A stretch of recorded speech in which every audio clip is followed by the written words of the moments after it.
अस्सलाम वालेकुम। मैं मर्ज़ुका आसिफ कदीर एंजल्स गार्डन से बात कर रही हूँ। हम इस सिलसिले में बच्चे की फंक्शनैलिटी और अवेलेबिलिटी पर एक सीरीज़ कर रहे हैं। इस सिलसिले में हम आपसे पहले बात कर चुके हैं। सबसे पहले हमने आपको 5 अवेलेबिलिटी के क्राइटेरियाज़ बताया था, अवेलेबिलिटी और फंक्शनैलिटी का डिफरेंस बताया था कि अवेलेबल और फंक्शनल बच्चे में क्या फ़र्क होता है और फंक्शनैलिटी के लिए अवेलेबिलिटी कितनी ज़रूरी है और मिसअंडरस्टूड होने से कितने बड़े और गलत किस्म के डायग्नोसिस बच्चों पर आ जाते हैं। तो सबसे पहले हमने फिजिकल क्राइटेरिया पे बात की थी, आज हम इमोशंस और बिहेवियर क्राइटेरिया पे बात करेंगे। आप इसको 2 या 3 कह लें या 3 या 2 कह लें, क्योंकि दोनों बोथ आर इंटरकनेक्टेड। बिहेवियर की वजह से इमोशन अराइज होता है या इमोशन की वजह से आपका बिहेवियर डिस्प्ले पे आता है, एक बड़ी लंबी डिबेटेबल बात है। डिफरेंट स्कूल ऑफ थॉट्स इसके बारे में डिफरेंट ख्यालात पेश करते हैं।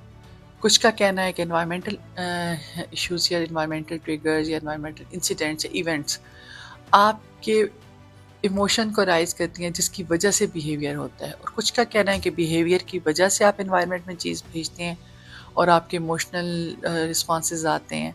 दोनों सही हैं, दोनों अपनी जगह काम करते हैं, मैं दोनों साथ मुत्तफिक हूँ। मिसाल मैं ये दूंगी कि आप कहीं से थके हारे आए हैं और आप को सख्त भूख लगी हुई है और आप कह रहे हैं घर में कोई मज़े का खाना बना हुआ होगा, और इत्तेफाक से उसी दिन या तो खाना बना हुआ नहीं है या खाना ख़राब बना हुआ है, तो डेफिनेटली आपका मूड ऑफ हो जाएगा, आपका इमोशन ख़राब हो जाएंगे। अब आप एज ए पर्सनल, आपकी हिस्ट्री क्या है और आप उसको कैसे केटर करते हैं प्रॉब्लम को, इट डिपेंड्स ऑन यू।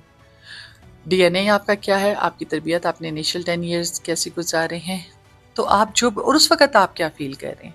तो ये आपका इमोशनल और बिहेवियर बड़ा लंबा एक बहस है, उस पर आप घंटों बोल सकते हैं। बड़े बंदों के पास कम्युनिकेशन स्किल्स होते हैं। मोस्ट ऑफ द टाइम हम वर्बल या नॉन वर्बल दो ही तरीके हैं कम्युनिकेशन पे। इंशाल्लाह ताला हम अलग से एक लंबी वीडियो बनाएंगे जिसमें लिंग्विस्टिक स्किल्स और कम्युनिकेशन का आपको बताएंगे। अभी मुख्तसर बताती जाऊँ, कम्युनिकेशन के दो पहलू, दो तरीके हैं, मेथड्स हैं, वर्बल या नॉन वर्बल। तो या आप वर्बली बताते हैं कि खाना अच्छा नहीं बना, मेरा मूड ऑफ हो गया है, मुझे नहीं पसंद आया कि ये क्या था, या आप नॉन वर्बल तरीके से शो कराएंगे, खाना नहीं खाएंगे, सबसे लास्ट या लेस जिससे हम कहेंगे आपने एक्सप्रेशन दिया, और सबसे एक्सट्रीम एक्सप्रेशन प्लेट उठा के फेंक देंगे। ये बिहेवियर अराइज हुए उस इमोशन की वजह से। अगर आप देखें जो ये पीछे से चला आ रहा था कि भाई आप भूखे थे, आपने सोचा घर में आज ये होगा, और वो एक हिस्ट्री है। अब बड़े बंदों में अगर इतना कॉम्प्लिकेटेड है तो बच्चों में कितना मुश्किल होगा, स्पेशली उन बच्चों में जिनकी किसी वजह से लिंग्विस्टिक स्किल्स डेवलप नहीं हो सके। और लिंग्विस्टिक स्किल्स को तो फौरन हम देख लेते हैं ना कि 3 साल का बच्चा नहीं बोला, 2 साल का बच्चा नहीं बोला। कम्युनिकेशनल स्किल्स पे तो किसी की तवज्जो ही नहीं जाती कि बच्चा कम्युनिकेट नहीं कर रहा, कब से नहीं कर रहा। नॉन वर्बल कम्युनिकेशन क्या बच्चे ने शुरू की है? छोटा बच्चा शुरू में इशारे से चीज़ मांगता है, छोटे वर्ड्स बोलने की कोशिश करता है, साउंड्स करता है, बेबलिंग करता है। क्या उसने ये सारी चीज़ें की? बदकिस्मती से again too much usages of gadget, ना सिर्फ बच्चों में बल्कि बड़ों में। Nuclear family system, both parents are working, post COVID अब वैसी कम्युनिकेशन कम हो रही है लिंग्विस्टिक स्किल की बेस पर। ज़्यादातर हम इस पे आ गए हैं, वर्चुअल किस्म की चीज़ों पर आ गए हैं, गैजेट्स के यूज़ आप आ गए हैं, मैसेजिंग पे आ गए हैं, टेक्सटिंग पे आ गए हैं। आपस में लोग कम बात करते हैं तो बच्चा तो उनको देख ही नहीं रहा है बात करते हुए। और कुछ कार्टून स्पेशली कोकोमेलन टाइप जो कि बच्चे को एक ख़ास लेवल पे ले जाते हैं, मैं तो कहती हूँ मेस्मराइज कर देते हैं कि कुछ सीख ही नहीं सकते इनके इन्वायरमेंट से। तो बच्चे ने कम्युनिकेशन सीखी ही नहीं है। क्या एनवायरनमेंट थी अवेलेबल? जैसे कि हमने पिछली वीडियो में डिस्कस किया कि क्या बच्चा कम्युनिकेट करने के काबिल है, क्या उसकी काम कर रही है, उसके ब्रेन से ही रिसीव कर रहा है। अगर ये दोनों चीज़ें अवेलेबल है उसके बावजूद बच्चा नहीं कर रहा, तो अगेन दो चीज़ें, कर नहीं पा रहा या कर सकता नहीं है, करना चाहता नहीं है। एक बच्चा अब अगले अपने इतने ज़िंदगी के 2 साल जो कि मैक्सिमम थे जिसमें उसके brain cells, neurotransmitter, each and everything was developing, उसने कुछ नहीं सीखा सिवाय गैजेट्स के। उसके इर्द गिर्द किसी किस्म की वर्बल नॉन वर्बल कम्युनिकेशन नहीं हो रही थी, उसको कोई क्लू नहीं मिल रहे थे, तो उस बच्चे ने क्या सीखना है? और फिर जब वो बच्चा अचानक से आपको होश आता है कि बच्चे ने तो भी, और होश कहाँ आता है जब आप स्कूल भेजते हैं, आप इधर उधर करते हैं, या आप अचानक से आपको स्पेशली ये आप नोट करें बड़े बच्चों में बहुत मसला आ रहा है और आपको अचानक से रियलाइज होता है कि ये बच्चा लिंग्विस्टिक स्किल्स में मार खा रहा है। उस वक्त भी किसी के ज़हन में नहीं आता है कि बेसिकली कम्युनिकेशन में मार खा रहा है, लिंग्विस्टिक स्किल्स में मार नहीं खा रहा। बच्चा कम्युनिकेट नहीं कर रहा, बच्चा वर्बली और non verbally both he is Fehling in communication, is not Fehling in linguistics. तो हम उसको फिर एक ब्रॉडर स्केल पे ले जाते हैं, फिर हम दौड़ते हैं और फिर हम डिफरेंट डायग्नोसिस के नीचे आ जाते हैं। कुछ सेल्फ डायग्नोज करते हैं, कुछ प्रॉपर करते हैं, हिस्ट्री नहीं सही दी जाती। Most of the time parents कहते हैं हमारा बच्चा तो जी हार्डली घंटा या 2 घंटा यूज़ करता है, और मैं उनको कहती हूँ कि काइंडली घर जाएं और क्लॉक पे चेक करें टाइम और बच्चे का मोबाइल।